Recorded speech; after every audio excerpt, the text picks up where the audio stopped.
So I've been to the first two, and the conversations have been incredibly interesting because there's a very, very wide range of views on this matter, and to the department's credit, it's listening to everybody, including its chief critics.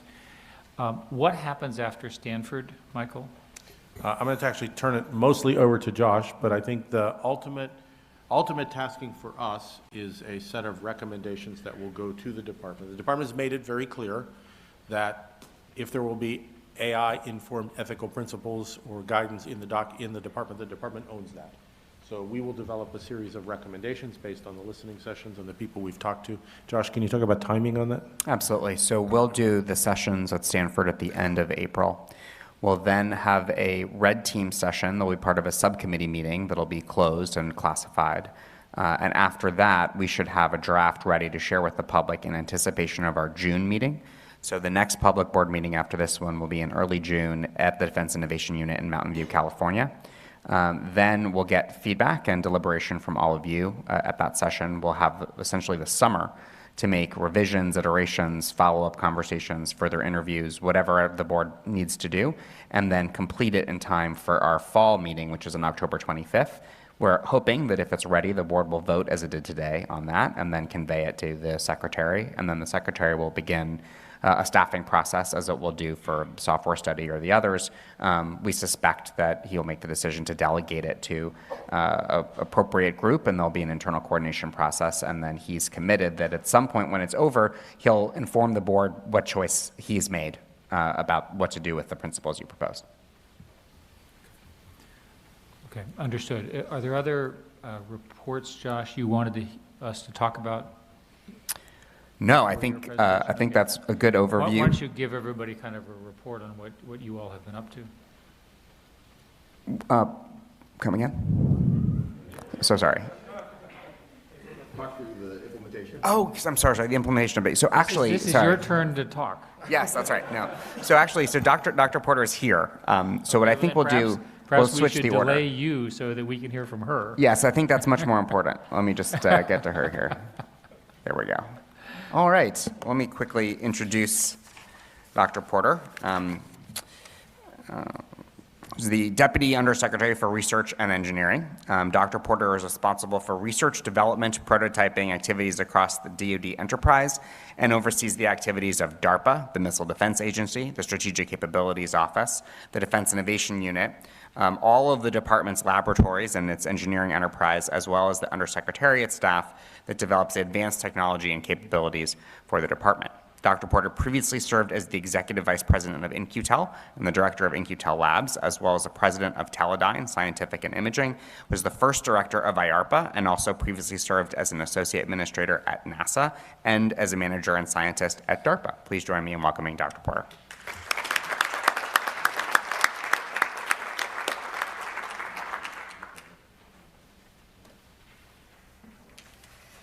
All right, well, good morning, everyone. It's nice to be able to sneak in here and hear a little bit about the software study. I will confess I haven't read the whole thing yet because it's 100 and something pages long. Yeah, I lost it at about page 40. But I'm kidding. I will read the whole thing, and it is actually a very, very well-written report, and I'll just pile on the accolades right up front regarding how high the quality of that report is.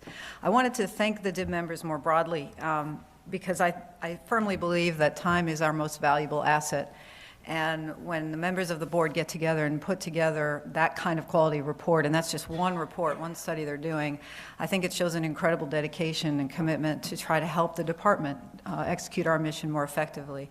So I really do want to genuinely thank you for the work that you guys do so tirelessly behind the scenes. And again, I can't speak enough about how high the quality of that report is, so thank you. I thought I would spend the time that I have here just making a few high-level observations on behalf of USDR&E. How many people in the audience are scientists and engineers? Okay, good. So probably a lot of what I'm going to say is going to sound obvious. However, it's been my experience in my career, and nothing in my current position has deterred my opinion on this, that sometimes you have to say the obvious out loud. Because we have biases, we have emotions, we have vested interests, We just have politics that we deal with, and all of these things can get in the way of really seeing what should be obvious to us. So sometimes it's worth it to take a step back and remind ourselves of some core principles. So I'm going to be at the 100,000-foot level. I'm not going to speak specifically about software because I know you've heard a lot about that already. But I think that I'm hopeful that the points that I make will resonate with some of you and perhaps provide a framework for some of the thinking that we collaboratively engage in going forward with the DIB. So the first observation I wanted to make is that the challenges that the department faces, in particular the ones that we ask for help and advice from folks like the DIB, are extraordinarily complex.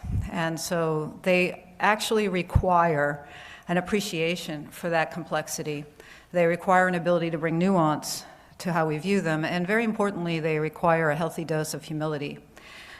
So there are no easy buttons to these complex problems that we face. And I'm reminded of my favorite, well, it's not my favorite joke, but a favorite joke as a geeky joke of the spherical cow. How many of you know what I'm talking about when I say the spherical cow joke? Okay, so there are like 2 physicists in the room.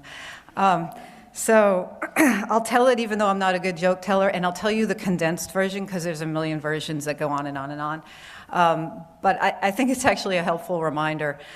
So there's a dairy farmer, and he wants to improve the output of the milk of his cows so he can make more money. So he invites an engineer and a botanist and a physicist and says, hey, can you guys help me figure out how to improve the output of my cows?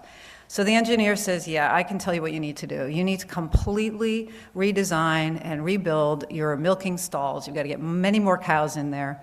You've got to overhaul all your pumps and all of your pipes, and this is going to be a huge infrastructure investment, and you'll get a return several years down the road.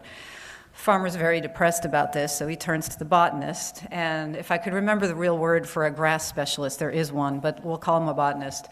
And the botanist says, well, we can probably design some new grass through some seeds, and we'll do a lot of genetic engineering. We'll find some grass that allows them to produce milk more quickly.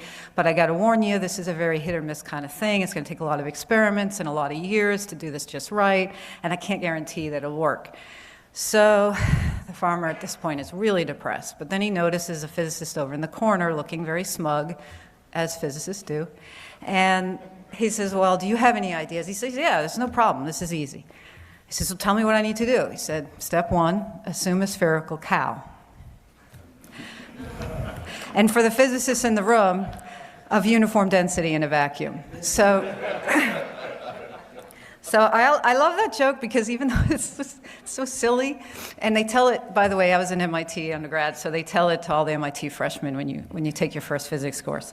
But it's a really important reminder that we have a tendency as humans to want to wish away the hard parts of problems and really try to make them as simple as we know how to solve them, instead of solving the real problems. And part of the challenge of that, of course, is that we sometimes forget that when we're addressing a complex problem, like some of the problems we asked the DIB to look at for us, no matter what actions we take to address those problems, there are always going to be consequences, some of which will be negative. You will take actions that you try to optimize the positive outcomes against the negative outcomes. But these complex problems always involve people.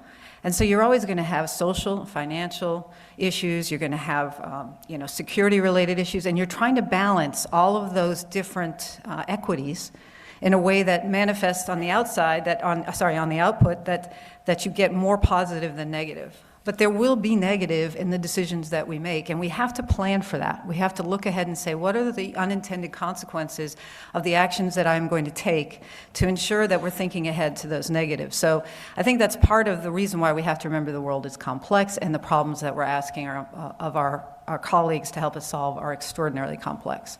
And again, humility is a really important part of this. So I get nervous when I hear very simplistic thinking, and I think part of the challenge with that is that people are very reliant on analogies. Analogies are really great for what they do, but we have to be very careful not to over-rely on them or overextend their utility. They're essentially models, and like any model, they're not a perfect representation of reality. So one of the analogies I'm hearing a lot that I'm not too fond of is the term race. So we're in a race with country X over technology Y, right? And you can fill in your favorite country and your favorite technology. We're in a race with China over AI, right? And the problem with that is a race implies there's a finish line, and there is no finish line. So we need to take a long view on all of the things that we're thinking about, whether it's biotechnology, whether it's 5G, whether it's AI, whether it's supply chain. Because when we think in terms of a finish line and we say, well, I want to be ahead of country X by year Y, we actually can put policies in place and make decisions that will get us ahead of country X by year Y. And those same policies and decisions can then put us way behind later on. And I'll give you a concrete example of that, and it's called ITAR. And ITAR did a really good job of giving us an advantage for a while in the aerospace domain. It also did a lot of damage to us in terms of the long game. So we have to be very thoughtful when it comes to complex problems and not oversimplify them, even in terms of the analogies we use to try to understand them. So that's the first point I wanted to make. Second point I wanted to make is, again, especially for the scientists and engineers, you'll understand this. It is about velocity and not speed. There's a big difference, right? Velocity is a vector. I don't care how fast you're running if you're running over the edge of a cliff. It's not going to do you any good. So we don't want to do stupid fast. And I'm a little bit concerned because I think in the spirit of trying to move more quickly, and there's a lot of slow sluggishness in the Pentagon, and oh my goodness, yes, that is true. Nonetheless, you have to be careful when you respond to that sluggishness not to swing the pendulum so far to the other side that you're not doing the due diligence you need to do before you make a decision on how you want to move forward. So for example, I would assert with the strongest fortitude that peer review and the scientific method should never, ever be compromised in the name of speed.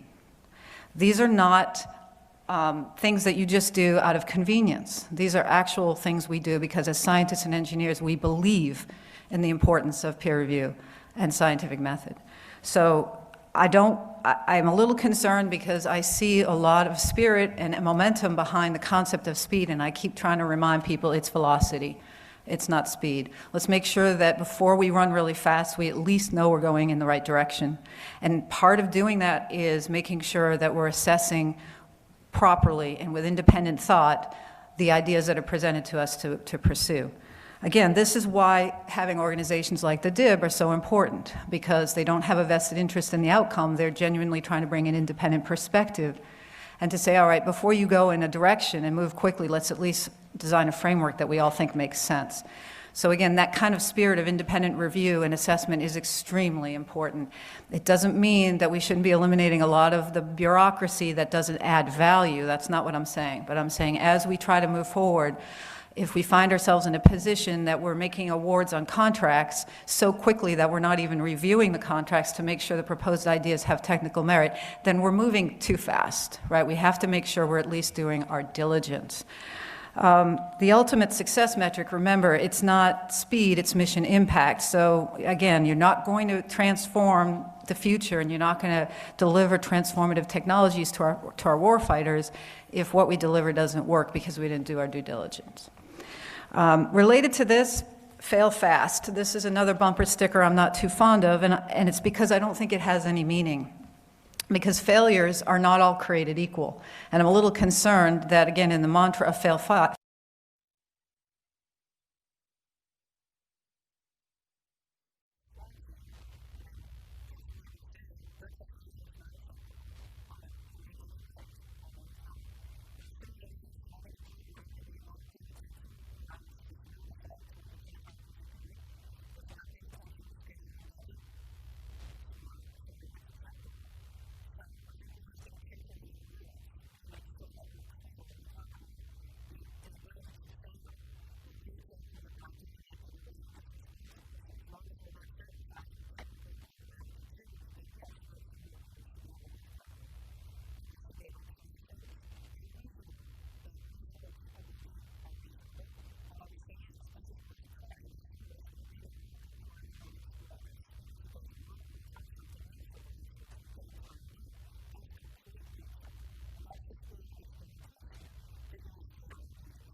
Eric.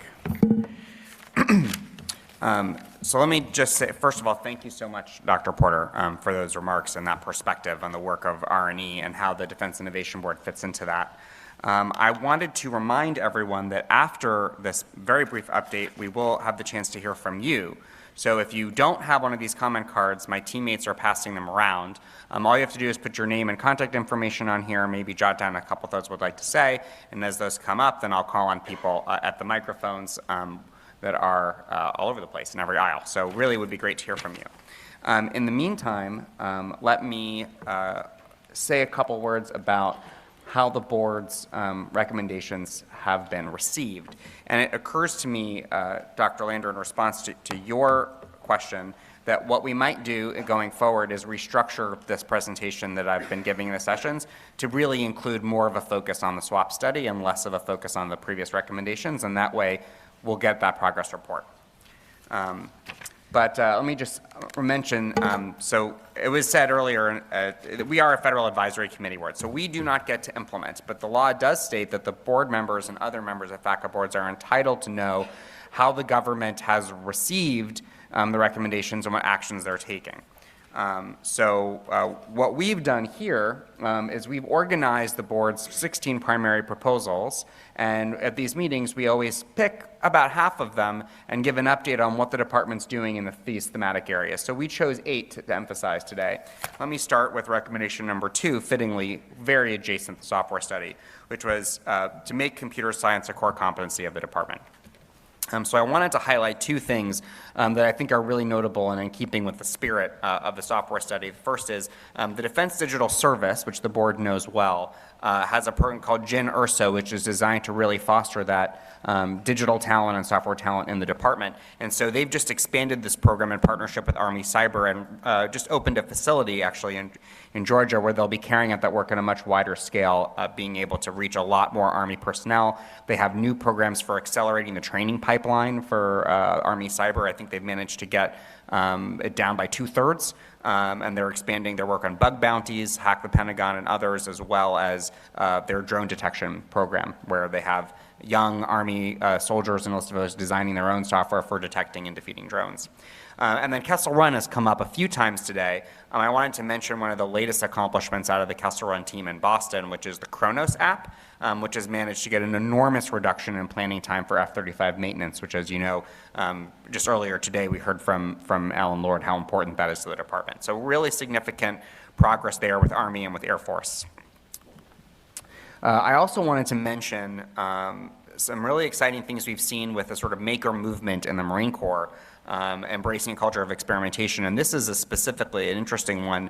They've managed to figure out how to print and harden the door handles of Humvees. As you can imagine, there's a lot of wear and tear. It's not always feasible to be able to get those parts from the manufacturer, and it's always extremely expensive when they do. So being able to print these and have the printed versions meet the rigorous mil-spec standards was a big deal, but they went, I think, an important step further, which is they figured out a way to share those files with every unit in the Marine Corps.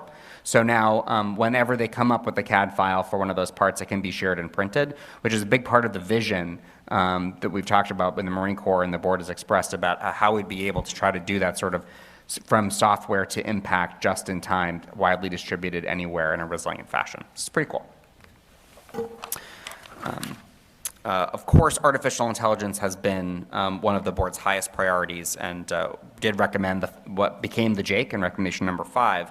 But there's actually a couple other things that are happening in the department, and you've heard a little bit from the Army about the task force that they've stood up at Carnegie Mellon. And so that's a big move for the Army, creating that task force, and we're going to be working closely with them to try to help the Army drive adoption of artificial intelligence in the near term. And then an update on progress the JAKE is making. They are working with SOCOM and actually every service to do a predictive maintenance project with the H-60 fleet. And the choice of the H-60 helicopter is interesting because it's one of the only platforms that every service uses. So this is a way to try to scale rapid adoption of predictive maintenance using sort of commercially mature machine learning tools. So we're going to follow that pretty closely. On recommendation number 6, acquisition innovation, pretty interesting to see the pitch day that Will Roper and the Air Force put together in New York City. I think it may be the fastest from sort of pitch to decision to money transferred in the history of the department. They were using the purchasing power for government credit cards to be able to get small amounts of money to firms in minutes. So they had a series of pitches, over 50. They made a series of awards based on the strength of those pitches from small companies, and they managed to transfer those funds essentially instantaneously. It's pretty remarkable what they're trying to do to bring years out of the acquisition cycle for the Air Force. And then the other thing I want to highlight is, we've been working really closely with Ben Fitzgerald when he was on board on sort of revising other transaction authorities, working very closely with Ms. Lord and her team, and they just did a revision of the OTA handbook. And apart from thinking it's really important that we're trying to figure out ways to smooth out the use of OTAs, which is, of course, sort of the backbone of how the Defense Innovation Unit operates, it's also interesting to note that they put out the policy change about a year and change after the last guidance. So they're trying to sort of apply the iterative approach you used for the software study and that you recommend for software to policymaking, and that, I think, is a really important move forward in how the department can try to figure out how to make acquisition happen a lot faster. Recommendation number 7 was really driven new approaches to innovation, and I thought I'd highlight what Hondo Gertz, the SAE for the Navy, has done with the creation of the Naval X team, which is a joint Navy-Marine Corps effort. And with Naval X is a very small team, but they're designed to try to change the culture and the practice by giving more user stories, more training, more platforms, opportunities to highlight who is doing interesting and disruptive things, support them, and then scale those changes. So we're excited to see the arrival of Naval X on the scene, and we'll continue to get updates from them on what successes they've had. And then this is one that also is quite close to the software study, which is an issue that, as Richard noted, has been more controversial than some of the other board recommendations, which is access to code. So I wanted to mention the Strategic Capabilities Office, which is doing a lot of work on autonomy, and particularly working with DARPA on surface ships, figuring out maritime autonomy. And one of the challenges they've seen is that there are multiple different autonomous systems that the Navy uses for navigation at sea, and they often have different code that they use to try to guide that autonomy. And so they're trying to figure out a common system, which is maybe the best acronym that we've seen, Caracas. And so this is a way to try to have better government purpose rights on the code written for autonomy, so that at some point you could try to converge on a sort of a single set of code standards for all of the maritime autonomy for surface vessels, which you can imagine if you want a one-day scale to swarms, it's really necessary to figure out how to do that, and SCO has had some success there.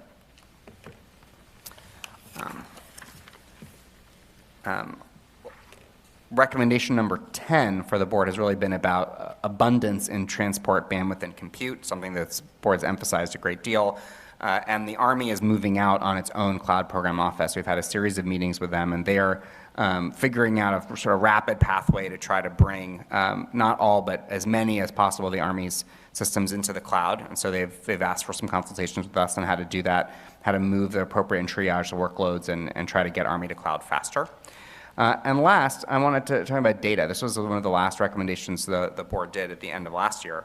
And so we have seen sort of a growing convergence among the leaders of the services, understanding that they need to have greater interoperability of data standards if they want to really use data as a strategic asset, as the board had said. And so there's actually a new directive from all the leaders of the services directing a common set of standards that would allow a greater degree of sharing across all those sensors and platforms, which again, is very consistent with the worldview the board's been espousing. Any questions about any of those? It's good, okay, all right, great. So now we get to do public comments.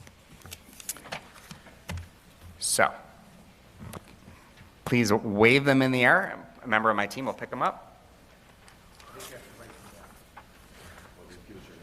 Yeah, we need to know who's speaking. So we have one. We'll start with Gwyneth Woolwine.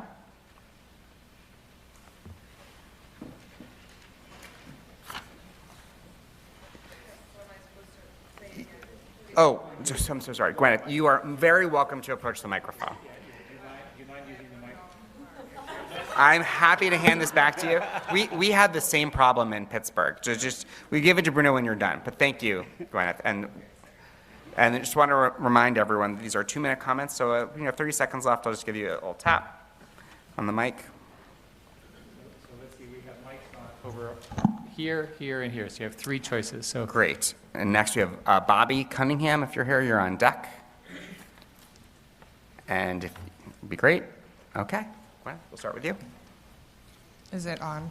Great. It is on. So I'm with the staff with the Senate Armed Services Committee. The Senate Armed Services Committee version of the National Defense Authorization was the version of the bill to originally carry the study that directed the DIB to look at software. And I wanted to say that we are very excited to continue to tackle these complex issues with the board and with the department. And we applaud the candid nature of the discussion, the professionalism of the members and staff in engaging what have been often difficult and even emotional challenges and barriers that the department and industry face in trying to move forward together. So I just wanted to say bravo. Thanks. thank you very much. Go ahead. And then who's on deck? Josh? So, wait, here we go. Hi there. I'm Bobby Cunningham. I'm a federal advisor with Omnity, and just want to thank you all for the time and your hard work on these really important topics, ethical use of artificial intelligence, as well as the software acquisition process. And I was particularly pleased by Undersecretary Lord's comments about, the sort of government-furnished equipment in these hardened containers where industry can kind of, come in and work with the government, and really appreciate that, and looking forward to reading your final report. And so a little bit more on Omnity and kind of, as we enter an increasingly digital world, explosion of knowledge, information, but also misinformation, I think there are a set of new challenges that will arise and, have already started to arise. And I think the work that you all are doing on this really kind of gets to the core of that. One of these challenge areas is data processing and ethical curation of that data. And Omnity is a semantic search platform, sort of document as a query. Also, it's a decentralized knowledge curation platform, interconnecting document repositories at scale. We've also launched with a handful of other companies what we're calling the Wisdom Tech Society to raise consciousness, increase collective intelligence, develop industry standards, and expose misinformation, and to kind of take a mantra familiar to probably a couple of you, do no evil. I'd encourage the board and also the Pentagon to consider what Omnity and the Wisdom Tech Society can offer. We're based in Menlo Park, so we're also planning to attend the April and June meetings, and I'd be happy to follow up with anyone on the board or in this room after. So thank you again. Okay, thank you very much. Thank you. And next we have Halima.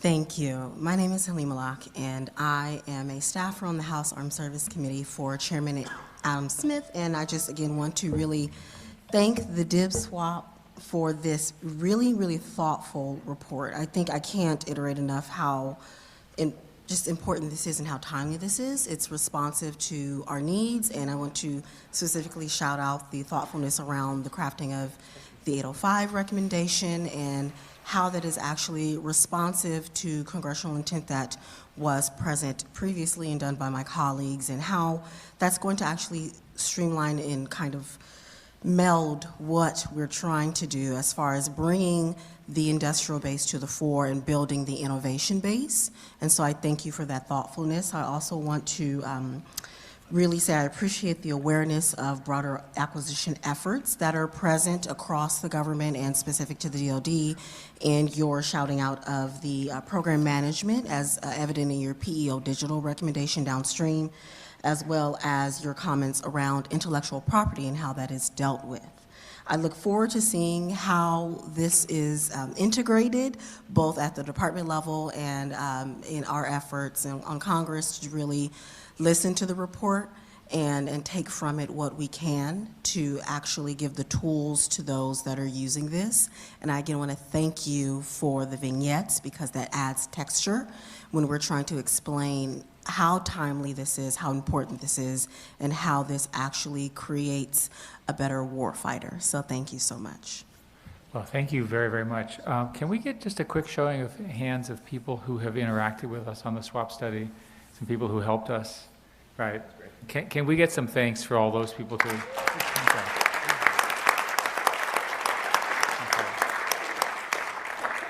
Yes, sir. Here's a comment. Maybe I missed this. I have not read the report. But to what degree the report reflects the contemporary environment of apps as developed for apps that reside in flexible platforms? The iPhone is really remarkable as an instrument to gather data, to gather accelerometer data. It does absolute marvels. To what degree your report actually reflects the ability to embed, to develop apps in an apps ecosystem? That's the first question, the first issue. And the second issue is regard to to the remarks of Mice about bandwidth. Bandwidth is not only important in terms of the bandwidth that is available, but also to deliver bandwidth to the battlefield. Developing microwave bandwidth bandwidth is not really universal at very low frequencies. Thank you. Yeah, so we're not supposed to actually answer your questions. These are supposed to be more statements from you. So let's take that as a statement that it's important that we anticipate and understand the Apple ecosystem and the Android ecosystem, I might add. In your final report, Richard and Michael, and second, your comment about bandwidth. Yes, thank you very much. Yes, sir. Good morning, everyone. My name is Clay McGuire. I'm a retired Army officer recently. My last tour was at JIDO, which I know you guys have interacted with. And my statement is about personnel and career management. Specifically, the DIB identified innovation centers for excellence, and they already exist in the DoD. We've been talking about them today, DDS, we mentioned JIDO Kessel Run, and the board recommended improving communication between these organizations and DoD to help educate the rest of the DoD workforce. My comment is DoD grooms its best and brightest personnel. And I think that creating a pathway for DoD's best and brightest personnel, whether it be leaders or the software personnel that we know are so important, we talked about today, but also PMs, contractors, by pushing their career path through these organizations for a short time, that might help create a line of communication that we're talking about as people move through the organizations and out into the rest of the DoD. They can carry with them those lessons and hopefully push innovation forward. Because I think communication is best experienced through personal interaction, and that's a good way to share these experiences. Okay, thank you very much. Yes, sir. Oh, I'm sorry. Okay, and then Robert, and then Mercedes. Okay. Yes, thank you. Igor Alvarado from National Instruments in Austin, Texas. I just wanted to thank you for the report. I haven't seen it, but from the recommendations, I think it's excellent work. But I do see that there are a few things missing that might be something that could be added in the future. For example, there wasn't too much about operating systems, drivers, math kernels, all the hidden things that we forget about. You might have the best software you might think of, but you don't have the platform to run it. You don't have anything, right? So that's one thing I didn't see. The other one was, or is actually, that we're moving into symbiosis between hardware and software. I did see the comment that software is not hardware, which was obviously a message there, but I think what is happening is totally the opposite. Hardware is becoming software, software is becoming hardware. So I would recommend also that in the future, you add a track in which you also include new hardware that actually does computation directly, like neuromorphic, spiking neural networks, and things like that, analog computing, that DARPA is actually working on, right? So I think that that's something I didn't see there also. I would recommend also to add that. And finally, think more about not just software-defined hardware, but also reconfigurable adaptive hardware, right, that can actually adjust to the computation in real time that you are trying to perform. So those are things that I see critical for DoD in the future, and I didn't see those in the report, although, like I said, I really happy to see all the recommendations made. Thank you. Thank you. Great, and we will hear Robert next, and then Simon, you're on deck. You're here. Robert. And then Mercedes. Great. Robert. I'm an analyst with the Boone Group. I just wanted to point out the apparent contradictive statements from Dr. Porter and the recent initiative with Air Force Pitch Day on the speed of contracting. And I think that'll be an interesting point of discussion moving forward and something to keep an eye out for. Okay, thank you. Sir? Yes, sir. Thank you very much for having me here. It's Lieutenant Colonel Simon Poudrier from Canada. Just a small comment. With the changing in nature from the hardware focus to a software focus, changing the nature a bit of the workforce towards a kind of hardware working to a software working workforce, but also the changes in the population of the younger generation wanting to change jobs a few more times within their careers too. So there's discussion about like moving within DoD, which is fantastic, but what about moving in and out of DoD? What about moving in and out of America? And including Canada. So anyway, just saying if it's a challenge, if there's going to be incentive, different kind of workforce-related management that's going to be involved with this, because we're looking at the same thing for in Canada. You know, it's not about the number of push-ups you do; it's about your capacity. So anyway, just a comment / question for. Okay, thank you very much. And how many push-ups can you do? Canadian push-ups? Is that what you One hand. 0.8 of a U.S. push-up. Okay. Yes, ma'am. It's hard to follow that one. Yet I will try. Good morning. My name is Mercedes Fitchett. I'm a civilian with the Defense Department. I'm actually currently a student at the Eisenhower School here at National Defense University. And I was absolutely thrilled that the DIB was going to be here because I consider this a once-in-a-lifetime opportunity. And I want to congratulate and call out the professors who brought their classes and students here. For any future DIB meetings, I think it's fantastic to leverage the DoD infrastructure, but I think that also there was an opportunity missed with regards to not getting NDU leadership to commit the organizations here to facilitate the opportunity for the students to make it possible to be here. The courses that we had here this morning at Eisenhower School were Acquisition and Innovation and Industry Analytics.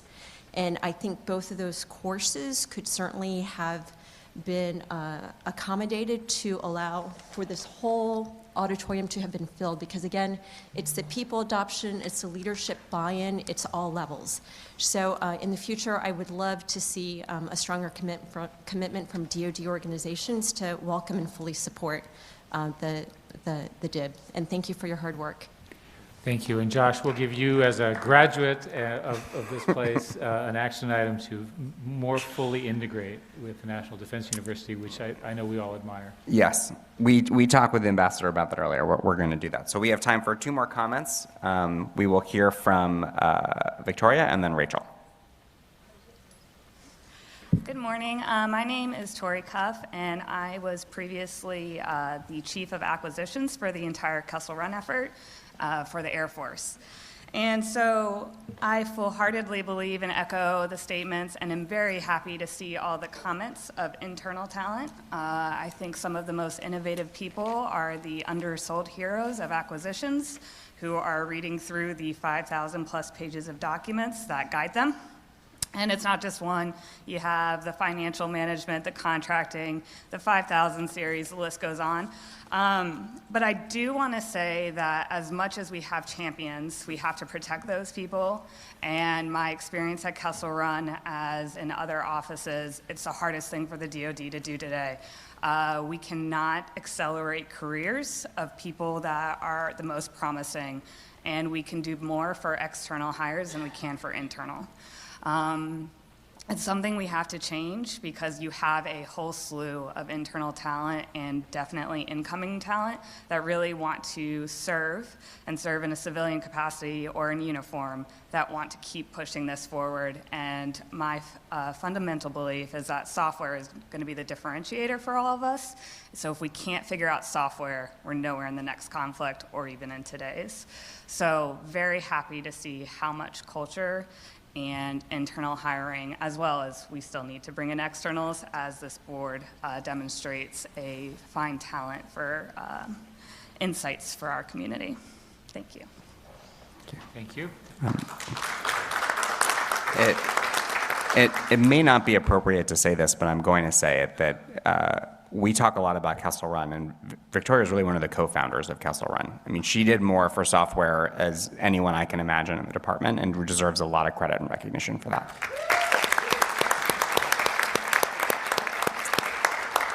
And Rachel. Thanks. My name is Rachel Hoff. I'm the policy director at the Ronald Reagan Institute, which probably most famous in a crowd like this for our annual Reagan National Defense Forum out in Simi Valley at the Reagan Library. I just wanted to thank the board for your work, particularly on the software acquisition piece. Looking forward to certainly the report on AI and ethical frameworks. We at the Ronald Reagan Institute are starting to build out some policy work in between our annual defense forums. And just sort of for general awareness, we'll be joining the proliferation of task forces and boards. We're launching this year a task force focusing on national security, technology, and workforce issues. And so the work that you have done very much informs and provides a solid basis for what we're doing, which broadly is kind of scoping out beyond the traditional industrial base, how we think about this concept of a national security innovation base. We're co-chaired, we have great bipartisan co-chairs with former Undersecretary Bob Work and former Senator Jim Talent, and a dozen commissioners that are going to help us think through those issues. So from the ethical frameworks to the software side to the acquisition innovation, just wanted to say thanks for your work, and we look forward to this fall in November putting out a report that hopefully piques some interest in this room as well. Thanks. Thank you very much. Great. Eric, you want to make any closing remarks? I think, as I had mentioned at the beginning, I could not be prouder of the work of the team and the engagement we have done. This changes my view on the value of reports. So in that sense, it's pretty important. And I can imagine a number of others that we might do if this one continues to be as successful as I hope it to be. So thank you very much, and a special credit to Josh and his whole staff. Thank you.